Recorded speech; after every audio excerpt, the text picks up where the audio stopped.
Hi folks, welcome to Bear Mountain. Well, this week's video, we're back in the greenhouse. Today is kind of a rainy day, but we have some things that we're going to be working on today. And let's see, today is the 17th of February. So we're pretty much well into the middle part of February. We did some pre-sprouting on sweet peas about a week ago, and so we now have enough of them that have begun to put out their little roots, so we can transplant those guys up and get them to germination stage.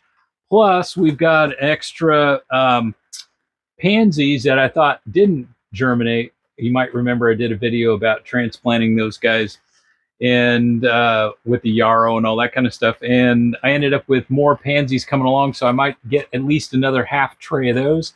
So that'll give us a good amount of probably somewhere in the neighborhood of about 250 pansy plants, which would be great for our pots that we want to put around the place this spring. And they're moving along pretty good. We've got one group here that's a little more advanced.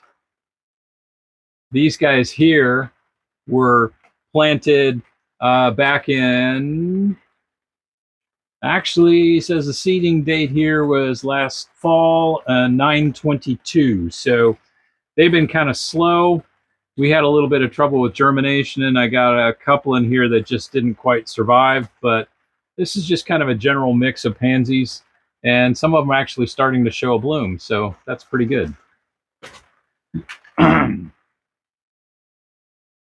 Our other transplants, like our yarrow and things like that, are coming along, and these guys, I don't know if you remember at all from my video I did on transplants, but now these guys are at a point now where they actually are starting to put out their first set of true leaves. So these guys, we're through our cold spat here. I'm just kind of going to give things a couple more days, but I'm thinking I'm going to move these down to one of our high tunnels. We have a bench system set up in there to grow these guys on to transplant size instead of kind of jamming up the greenhouse. So we're ready to move those guys around. Plus, the first tray of garden shelling peas. Hey, these guys are ready for transplant. They're ready to go. And going to get those guys in the tunnel this week. And things are looking pretty good for those. And then our geraniums, these guys are ready for putting outside, but it's way too early. They were started last year and didn't really perform at all. And we just kind of kept them fertilized and in the tray. And now I'm at a point where I think these guys are either going to have to be potted up, or we're going to have to find some big. I've got to find a bigger place, because I'm not going to have enough room in this small greenhouse for these guys. I've got 2 trays of these various geraniums to transplant out in pots too. So everything else is moving along pretty good. So today's job is get the sweet peas bumped up and the pansies bumped up. And then if we have time, move into putting out some more trays of 6-packs of shelling peas, and to do our first tray of snow peas. So that's today's chores. Gonna get to it. Okay, this is the same thing we did with a lot of our other transplants. I'm just using this little piece of sawed-off fence rod here. It's got about the size of a good pencil, and using that just kind of dibble in holes into the tray. And then for each one of these 6-packs, the nice thing about pre-sprouting your sweet peas, we just put it on a tray on a damp paper towel with a humidity dome over, and kept an eye on them, make sure they didn't dry out.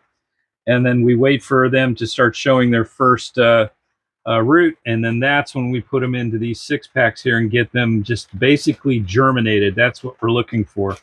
And then the last step will be they'll either be planted directly in the ground. If it looks like things are moving along okay, we'll put them right into the tunnel and get them growing. Or if the weather looks like it might be too inclement, like we might be going into really severe cold snap, we'll pot them up. But I try to avoid potting them up. I mean, for us in the tunnel, if we can get to, say, the end of February or the 1st of March, our temperatures should be good enough that we're not going to end up having a problem that would harm these sweet peas. if we get into a cold snap, the worst it'll probably do to them is just slow them down. So for us, we should be able to plant these guys directly into the ground once they're up and running. And now what we're going to do is I'm just going to use a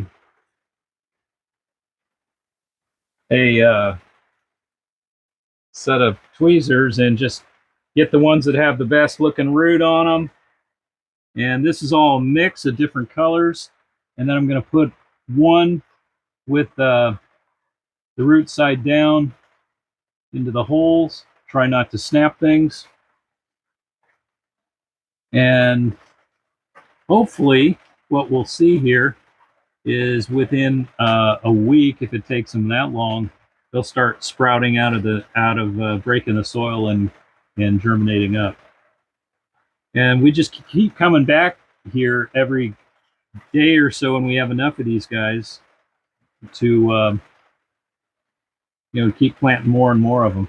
Now, one of the things too is you can end up with a situation where some of the seed just isn't any good, and it may have like mold on it like that. I just pitched those because they were never going to germinate anyway. So the key to it is some of these seeds just weren't any good. That's the nice thing about using the pre-sprouting method. And then we just cover it once we're all done filling the tray. We'll just cover it with. I'm trying to make sure the root is going down because this is a root, not the sprout. There we go. Now, well, that one just going to do what it's going to do. And even if it's got just a little sprout, I'll take that. It does. You don't have to wait for it to have one large root. You just have to show that they're starting to make a root and come out. That's what counts. And then we'll just get the entire tray done.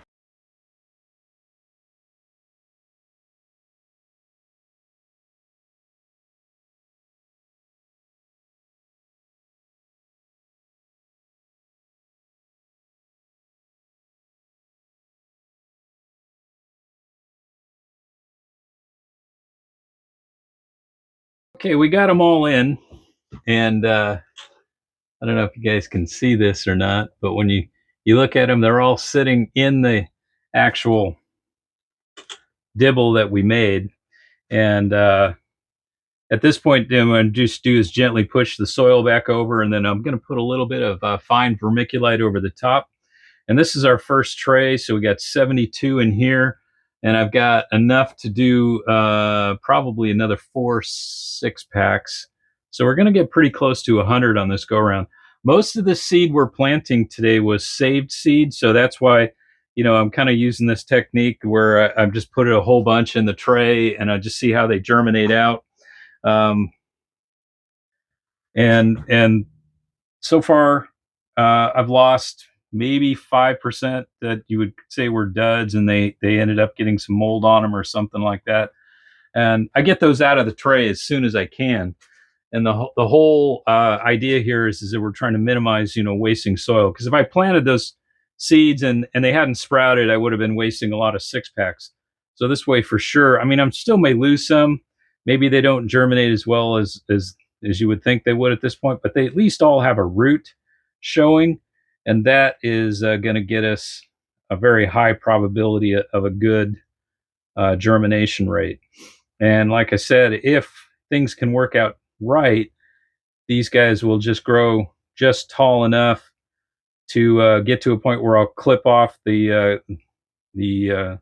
top growth and then get them transplanted into the tunnel directly if the weather is working in our favor, which it usually does with this time of year. I know, like, some people, when they're commercially growing these things, because there's a lot of cut flower farmers around here in the Willamette Valley, what they do is they'll even start these things much, much earlier and already have them in the ground with the idea that they can get early blooms and, maybe as early as May in some of these cases. With us, what our blooms are going to look like, they're going to probably come along sometime early June.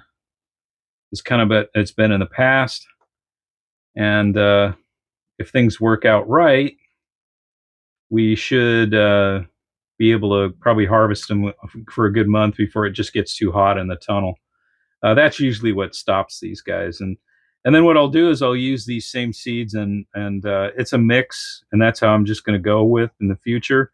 It's got, when I say a mix, it's got all kinds of varieties that people would, if you wanted to segregate out things like high scent and a few others like Nimbus and things like that. It's a mix of them in here. Um, Sweet peas are self-pollinating, so they don't tend to cross unless you purposefully try to make them cross. So they'll stay true to their variety.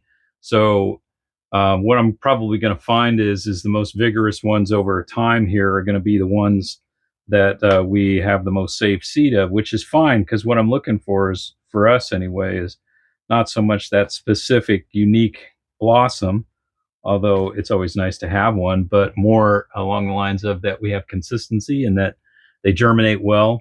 The more times that we keep saving the seed and going forward and picking the ones that germinate well, we're going to get a genetic line that germinates pretty well and should grow well. That's kind of the goal here. So this is a self-preserving type thing, and we're not going to be buying much outside seed, probably, unless we have some kind of massive crop failure. So that's it for starting the first of the sweet peas, and now we just got to transplant on the pansies.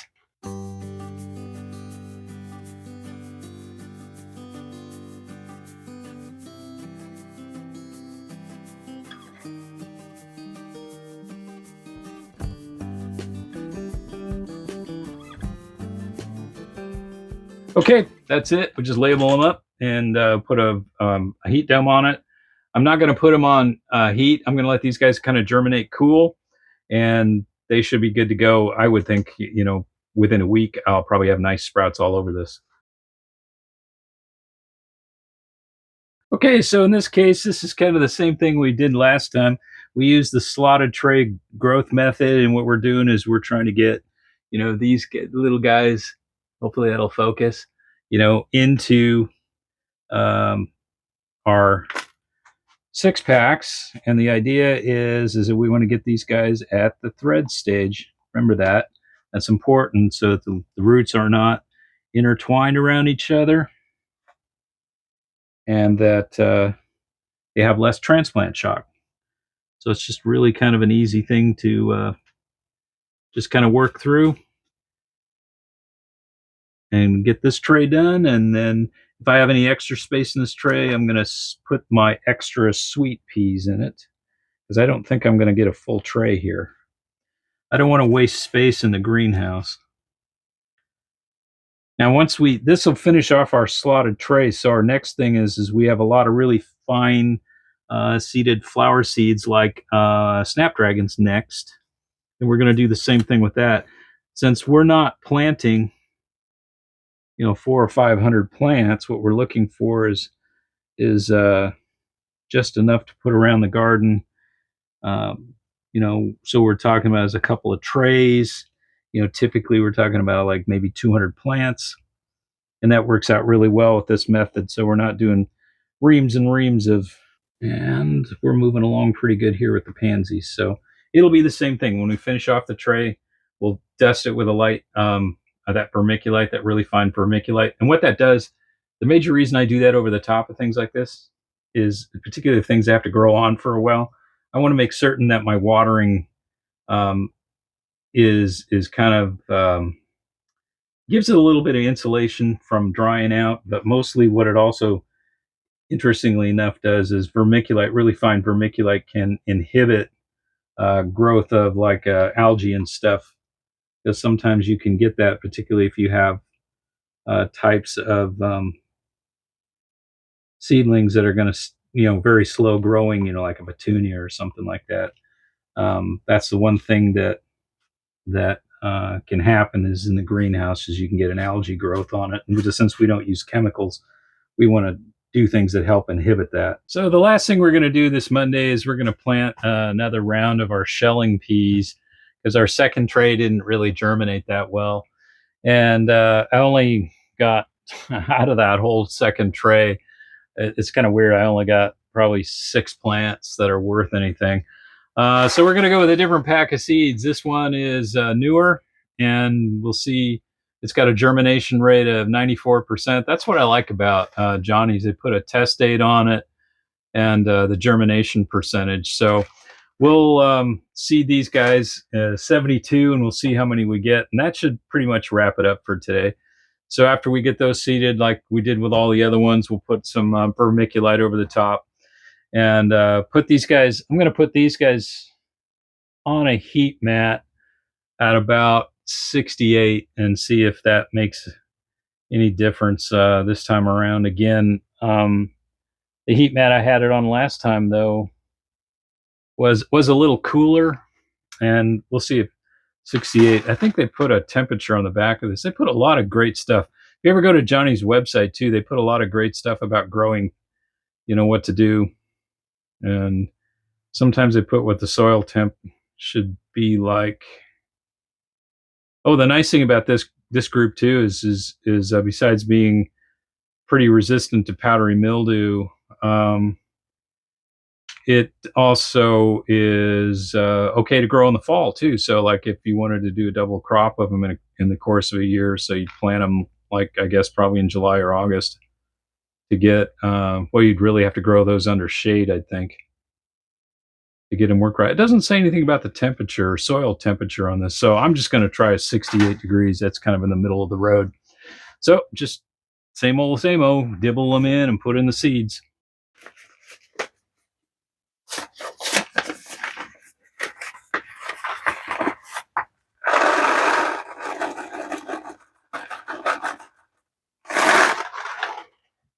Nice thing about big seeds is they just really drop into the hole nicely. Give them a little push down to make certain that they're in there all the way.